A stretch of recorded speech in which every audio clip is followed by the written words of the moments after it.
Shalom. This is Bishop Nathaniel of Israel United in Christ. I want to start off by saying thank you to all of our Booster Club members for your many donations and much more, your prayers.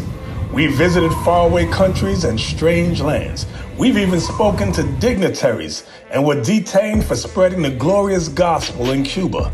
The truth is that the descendants of the 12 tribes of Israel were scattered throughout the world. Help us on our journey as we continue to raise up the nation of Israel. 12 tribes worldwide. Join or donate today. Shalom.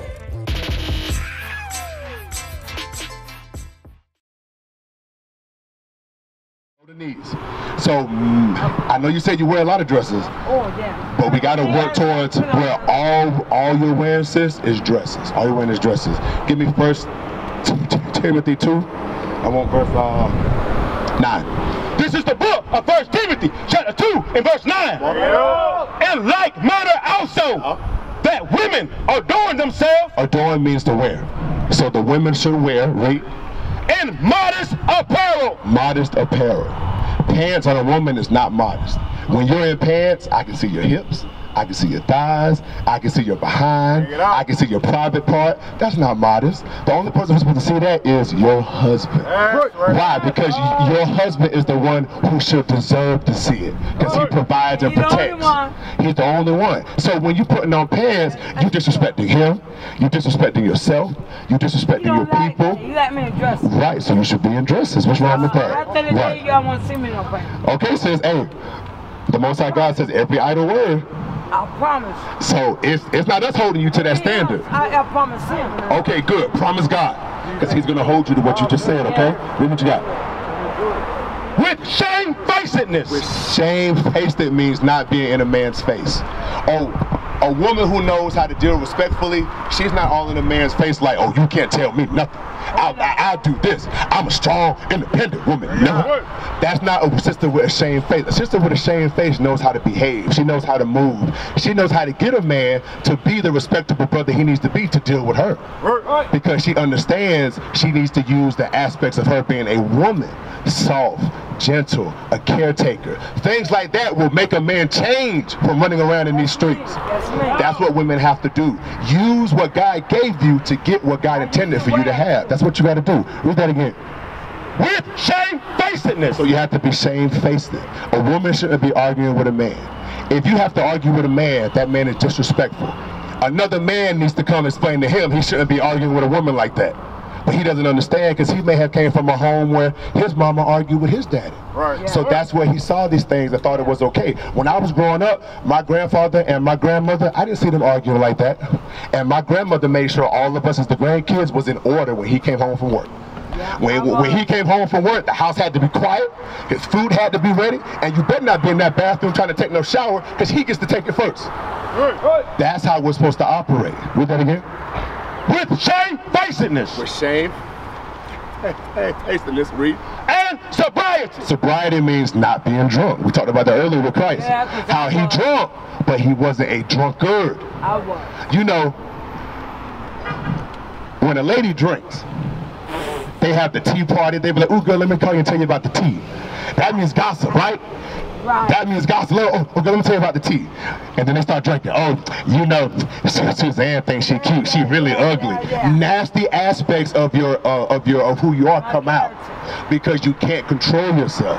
So the Most High God says, if you're sober, if you don't overdrink, you can always carry yourself respectably. Right? Read that again.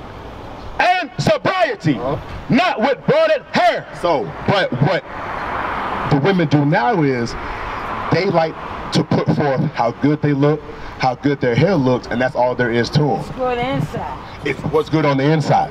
What we read earlier are signs of what's good on the inside. How you dress yourself respectably, how you interact with people shamefaced it, and that you're not a drunkard. Those are signs that you have good things on the inside.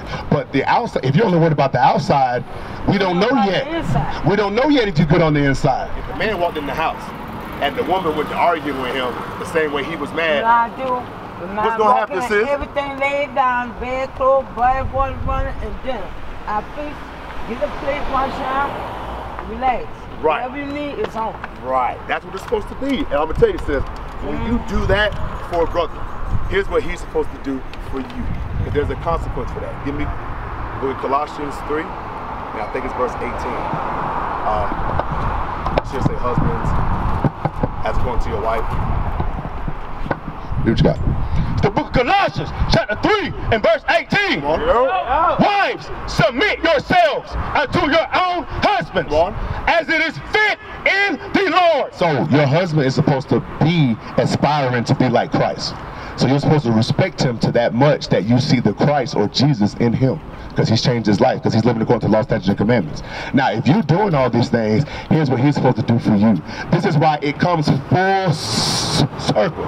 This is why no man should see your shape but him, because here's what he has to be willing to do for you. Read that. Husbands, love your wives, and be not bitter against them. Be not bitter against them, right? And you have to love the man. Give me Ephesians chapter 5. Ephesians chapter 5 and verse 26. I want the word where it says, as he loved the church, as he loved the church. So it says, be not bitter against your wife. So when I come home stomping mad from work, I got to remember I can't use my bad day to be bitter against you, especially when you're doing everything right that I need you to do. Food's ready, bath water's ready, the house is nice and quiet. I can't take my anger out on you. Read what you got. The book of Ephesians, chapter 5 and verse 23. For the husband is the head of the wife. So the husband's the head of the wife, read.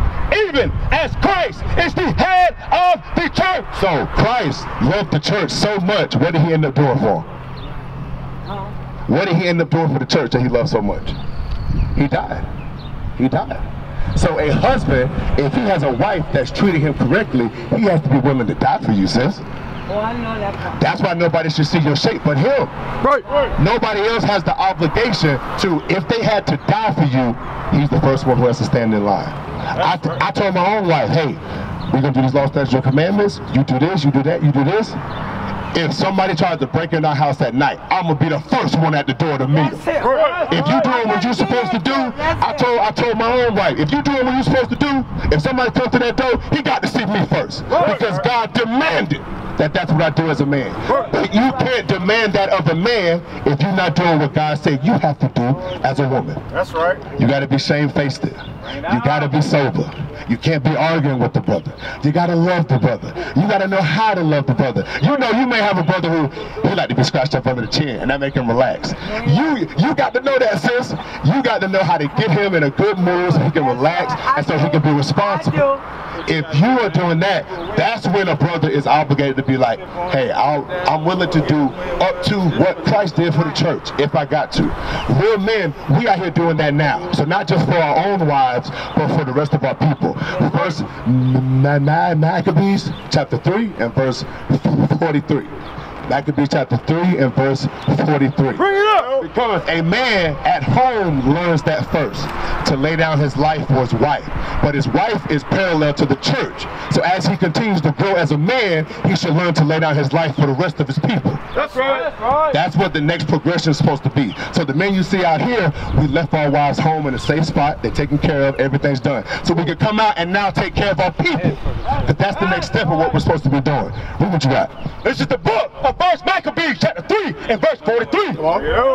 They said one to another. So these are the men talking to themselves. So all the men got together and we had a conversation. Here's what we said at the end of that conversation. Read what you got. Let us restore the decay and state of our people. Of our what? Of our people. Of our people. So I can't just stop at, well, everything in my home's good. When I know I walk up my front step and my neighbor's not doing well, my neighbor down the block's not doing well, my community's not doing well, my black schools are not doing well, we don't have any hospitals to go to, we don't have any grocery stores, our people are decayed. So as a man, I gotta realize, now that home's taken care of, there's still much work to do. That's right. There's still much work to do. So sis, I'm talking to you today, you may not be my actual wife, but God demands that as I continue to grow as a man, I got to be willing to fight for you the same way I would have fought for that sister. But you have to be doing God's commandments the same way she's got to be doing God's commandments.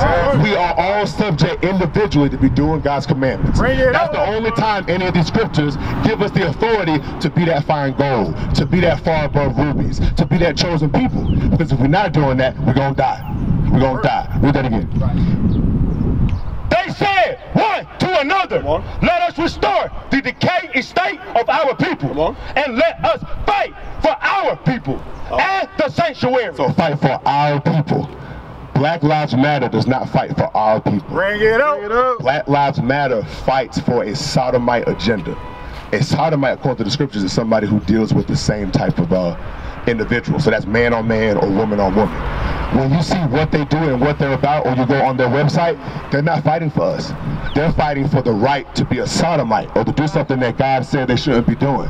So Black Lives Matter is not even about Black Lives that matter. The Bible is the only book that's about Black lives actually matter. It's about Israelite lives. We used to scream Black Power while heroin was pushed. But at the end of the day, nothing's in vain. IUIC has been given a vision. The tents of Judah has risen. Many has attempted the mission, minor murmuring, omitting, and missing the mark. Just reading that he had the flame of fire in his eyes gave us the spark. We on Paul's mission. We out on the road, purple and gold, from Mexico, Cuba, Haiti, Ghana, Sierra Leone. 144,000 boots banging, concrete crackling. These are our men repented at heart. The scriptures is proof. IUIC, we deliver the truth.